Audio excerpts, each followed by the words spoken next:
Welcome back to Proof of Work Coin News. This is your host, Coinology. If you can't tell, I am based in America. Happy 4th of July. Happy Independence Day. I am super grateful for you, the viewers. Please, if you have a moment, do the American thing. Go ahead and subscribe. Only joking, only if you want to. Today, I did want to talk about Bitcoin. And in my opinion, Bitcoin is super American. But as far as how Bitcoin works and a reminder of why Bitcoin is important and how it makes our life better. Let's go ahead and jump into that. Okay, everyone. So Bitcoin currently sitting at $31,000. Bitcoin did move up just ever so slightly. Now, I did want to talk about Bitcoin, how it works, essentially the problem that it solves and why it's important. Now, I'm so grateful to live in a country that, obviously we have some freedoms as far as our currencies. I know that there are other countries, obviously ones like China, where Bitcoin is currently banned. I believe that the more people that we can educate on Bitcoin, the better our world will be, as Bitcoin and very many other cryptocurrencies truly are the people's currency. So let's watch a clip really quickly from the rise and rise of Bitcoin, kind of talking about how Bitcoin transacting works. So what is Bitcoin? Bitcoin is a revolutionary technology that enables a new way to send payments over the internet. You can think of it as an open accounting system where thousands of computers all over the world work together to track ownership of digital tokens called Bitcoins.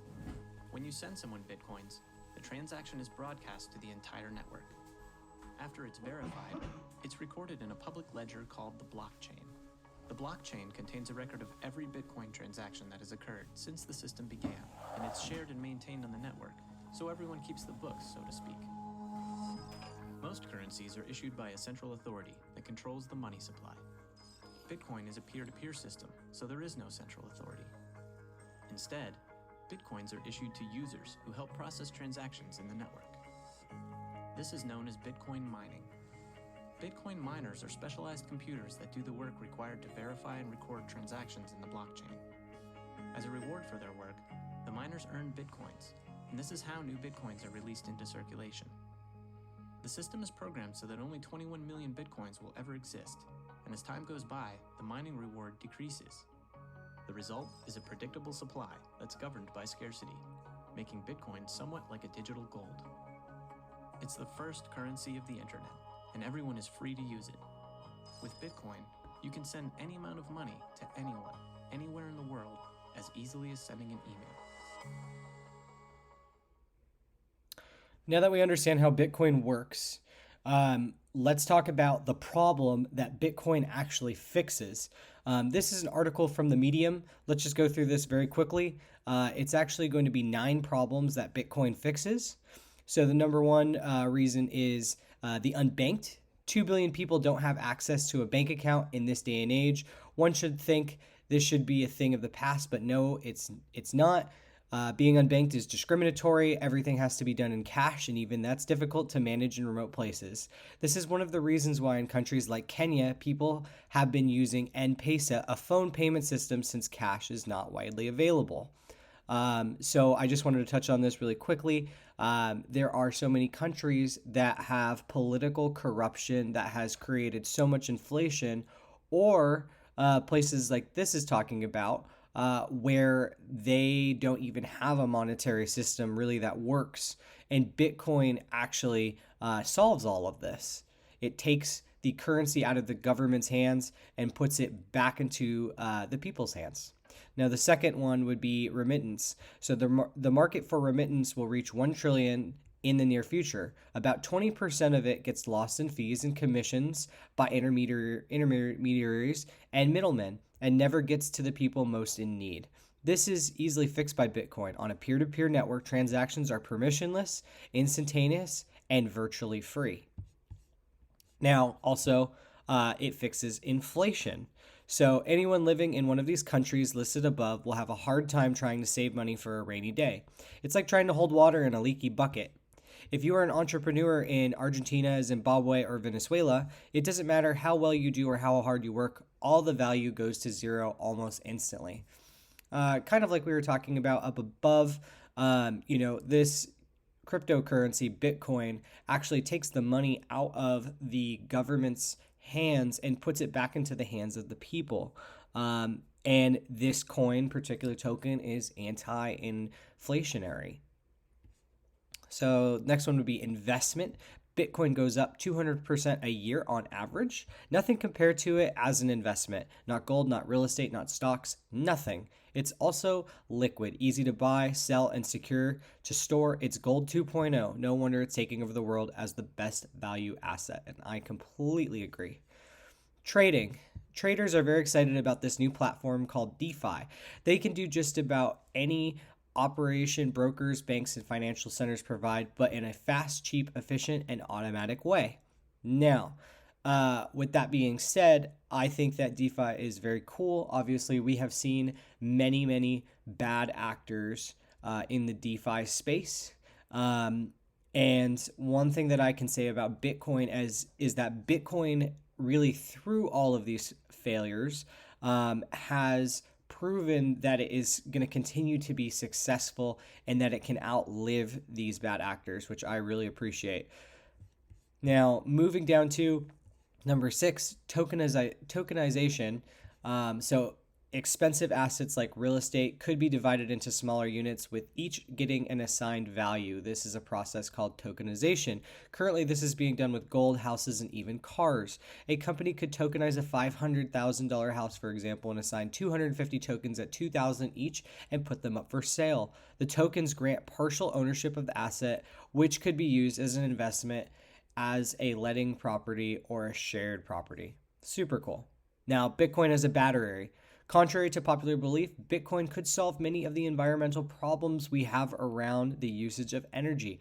Energy can't be easily stored, so a big percentage of it inevitably gets wasted at power stations. One way to deal with this would be to mine Bitcoin during off-peak periods and then use some of those coins to pay for electricity when it gets more expensive. This not only avoids waste, but also makes Bitcoin function as a giant battery. Now, we saw that actually in Texas multiple times as the miners and the power companies work together to maintain the grid. I thought that was very interesting over the last year. Now, number 8, the blockchain. The concept of blockchain was developed by Satoshi Nakamoto. On a side note, who do you think is Satoshi Nakamoto? I want to know I want to know what you think. Is he dead? Is he somebody that is alive? Who do you think it is? If you want my personal opinion, I think that I believe that Satoshi Nakamoto was actually Steve Jobs. So if you get a moment to go down that rabbit hole, go ahead and look into that. I think it's pretty interesting, and I think it all kind of points back to Steve Jobs. But take a look into that. Let me know what you think down below. So the concept of blockchain was developed by Satoshi Nakamoto as an immutable public ledger where all transactions get recorded in an immutable, permanent, and transparent way. So we love that. 9, charity donations. One of the problems NGOs face is making sure donations get to the people who need them the most. Inevitably, some of the money gets lost in the way. Thanks to the traceability of Bitcoin, this could be mostly eliminated. And, we have seen that over the history of Bitcoin, these donations just go directly to whoever it's supposed to go to. There's no corrupt middlemen or officials in the way taking some of that money.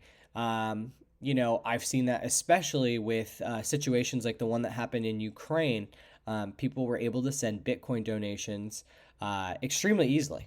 So, in conclusion, yes, Bitcoin fixes a lot of things. It fixes corruption, theft, inflation, incompetence, inefficiency, speed, privacy, intermediaries, energy, and trust. It's a lot to take on, but the process should be easily Should be easy since the bar was quite low to begin with. The systems we've been using for decades are obsolete, inefficient, and corrupt, and these are the reasons why Nakamoto decided to do something about it. He or she should be given the Nobel Prize for Peace, Engineering, IT, and Economics. The guy is a genius and it's already made a big impact in the lives of millions. The world as we know it will be transformed in the next few years, and this is partially due to this amazing technology known as Bitcoin. Yes, Bitcoin fixes everything. Almost. Last but not least, I did just want to touch on why we need Bitcoin. So, as of right now, we understand how Bitcoin works. We understand what problems that it solves. And let's hit on the most important reason why we need Bitcoin. Now, we have something coming in America called CBDCs. And let's look into what a CBDC is. So it's obviously digital money that is government owned and regulated and distributed. It does have a unlimited supply, so it is susceptible to inflation. It is centralized, so it's ruled by the rulers. Single point of failure. It's an opaque monetary policy, so variable rules determined by the people. When they say people in this, I believe that it is more so the government because we, the people, will not have very much control or decision making over it. It's closed and permissioned, so access and availability determined by policymakers. Risk of seizures, so policymakers can manipulate funds under emergency acts. That's terrifying to me. Privacy invasive, so financial surveillance down to the individual transaction level with the potential to be exploited for behavior modifications based upon habits deemed undesirable, aka social credit score. This is another thing that should absolutely terrify you. I do not think that the government needs to know all the way down to the penny what I have done with my money. It's just very invasive, and we put front doors on our homes with locks to keep people out, not so we can do things that are wrong or illegal, but because we live in a free country, and I hope most of you do live in a free country, um, and we should have that freedom. So it also enables censorship. Parties in control can exert influence and control to restrict access, limited usage, edit, and reverse any block transactions. So CBDCs are controlled by the government. We have very little say over them, and they are, everything that works within that is going to be controlled by a government. And if we have corrupt leaders, that's terrifying. They shouldn't have control over that, in my opinion. Now, on the other side of digital currency, we have Bitcoin. Bitcoin is the complete opposite of a CBDC. Bitcoin, to me, is the people's currency. It's a limited supply of 21 million, and it cannot be debased. It's decentralized, so rules without rulers, no single point of failure. It's a clear monetary policy, fixed rules determined by math. Open and permissionless. Anyone, anywhere can freely use it. Unconfiscatable, no risk of seizure if keys are stored correctly. Privacy conscious.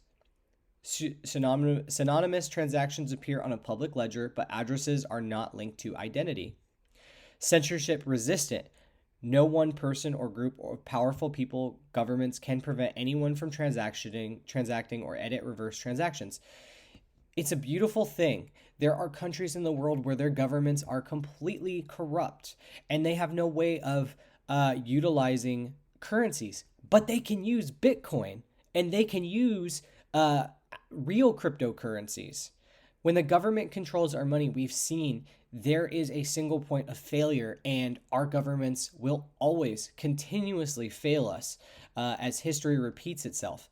Now, the real point behind this entire piece is that CBDCs are dangerous, they're wrong, they're unconstitutional, in my opinion, and we need to get this information out about Bitcoin, about why it's important, how it works, and the solution and the things that it fixes.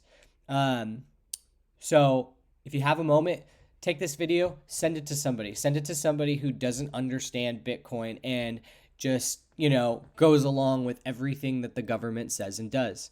Now, before I get too off topic or get down a rabbit hole or start ranting, I'm going to end this piece. Let me know what you think down in the comments. If you went ahead and stuck around to the very end, I just wanted to give you a super big thank you. Happy 4th of July. If you have a moment, please subscribe. And we'll go ahead and see you on the next one.